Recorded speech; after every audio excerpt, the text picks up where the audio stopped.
मत्ती रचित सुसमाचार 10वां अध्याय।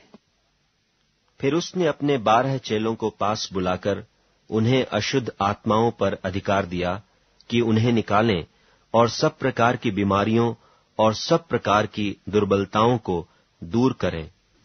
और 12 प्रेरितों के नाम ये हैं: पहला शमौन जो पतरस कहलाता है, और उसका भाई अंद्रियास, जब्दी का पुत्र याकूब और उसका भाई यूहन्ना, फिलिप्पुस और बरतुल्मै, थोमा और महसूल लेने वाला मत्ती, हल्फई का पुत्र याकूब और तद्दै, शमौन कनानी और यहूदा इस्करियोती जिसने उसे पकड़वा भी दिया।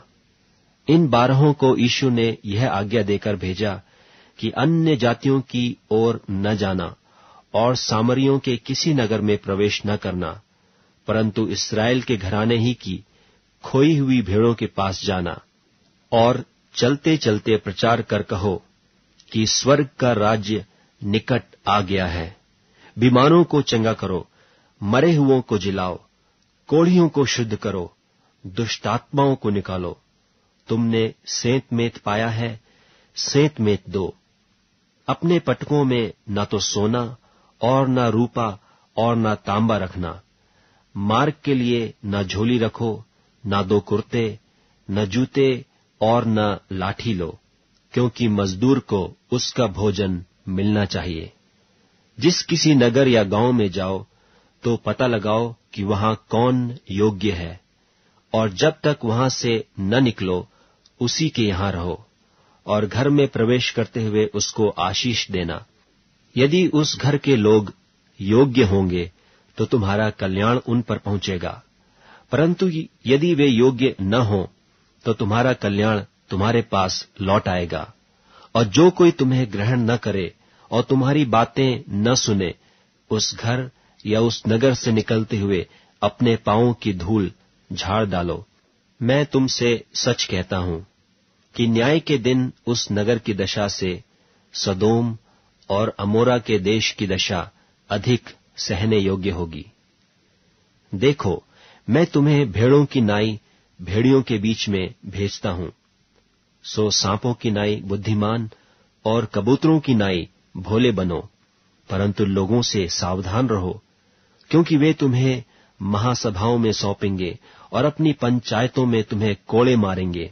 तुम मेरे लिए हाकिमों और राजाओं के सामने उन पर और अन्य जातियों पर गवाह होने के लिए पहुंचाए जाओगे।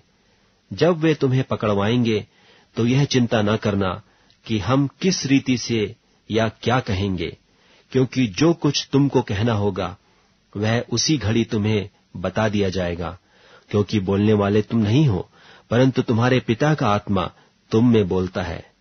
भाई भाई को और पिता पुत्र को घात के लिए सौंपेंगे, और लड़के वाले माता पिता के विरोध में उठकर उन्हें मरवा डालेंगे। मेरे नाम के कारण सब लोग तुमसे बैर रखेंगे, पर जो अंत तक धीरज धरे रहेगा उसी का उद्धार होगा। जब वे तुम्हें एक नगर में सताएं तो दूसरे को भाग जाना। मैं तुमसे सच कहता हूं, तुम इस्राएल के सब नगरों में न फिर चुकोगे कि मनुष्य का पुत्र आ जाएगा। चेला अपने गुरु से बड़ा नहीं, और न दास अपने स्वामी से। चेले का गुरु के और दास का स्वामी के बराबर होना ही बहुत है।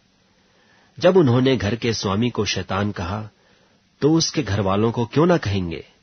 सो उनसे मत डरना, क्योंकि कुछ ढपा नहीं जो खोला न जाएगा, और न कुछ छिपा है जो जाना न जाएगा। जो मैं तुमसे अंधियारे में कहता हूं उसे उजियाले में कहो, और जो कानों कान सुनते हो उसे कोठों पर से प्रचार करो। जो शरीर को घात करते हैं पर आत्मा को घात नहीं कर सकते, उनसे मत डरना, पर उसी से डरो जो आत्मा और शरीर दोनों को नरक में नाश कर सकता है। क्या पैसे में 2 गरैये नहीं बिकती? तो अभी तुम्हारे पिता की इच्छा के बिना उनमें से एक भी भूमि पर नहीं गिर सकती। तुम्हारे सिर के बाल भी सब गिने हुए हैं। इसलिए डरो नहीं, तुम बहुत गौरैयों से बढ़कर हो। जो कोई मनुष्यों के सामने मुझे मान लेगा, उसे मैं भी अपने स्वर्गीय पिता के सामने मान लूंगा। पर जो कोई मनुष्यों के सामने मेरा इनकार करेगा, उससे मैं भी अपने स्वर्गीय पिता के सामने इनकार करूंगा। यह ना समझो कि मैं पृथ्वी पर मिलाप कराने को आया हूं। मैं मिलाप कराने को नहीं, पर तलवार चलवाने आया हूं। मैं तो आया हूं कि मनुष्य को उसके पिता से, और बेटी को उसकी मां से, और बहू को उसकी सास से अलग कर दूं। मनुष्य के बैरी उसके घर ही के लोग होंगे। जो माता या पिता को मुझसे अधिक प्रिय जानता है, वह मेरे योग्य नहीं, और जो बेटा या बेटी को मुझसे अधिक प्रिय जानता है, वह मेरे योग्य नहीं, और जो अपना क्रूस लेकर मेरे पीछे न चले, वह मेरे योग्य नहीं। जो अपने प्राण बचाता है, वह उसे खोएगा, और जो मेरे कारण अपना प्राण खोता है, वह उसे पाएगा। जो तुम्हें ग्रहण करता है, वह मुझे ग्रहण करता है, और जो मुझे ग्रहण करता है, वह मेरे भेजने वाले को ग्रहण करता है। जो भविष्यद्वक्ता को भविष्यद्वक्ता जानकर ग्रहण करे, वह भविष्यद्वक्ता का बदला पाएगा, और जो धर्मी जानकर धर्मी को ग्रहण करे, वह धर्मी का बदला पाएगा। जो कोई इन छोटों में से एक को चेला जानकर केवल एक कटोरा ठंडा पानी पिलाए, मैं तुमसे सच कहता हूं, वह किसी रीति से अपना प्रतिफल न खोएगा।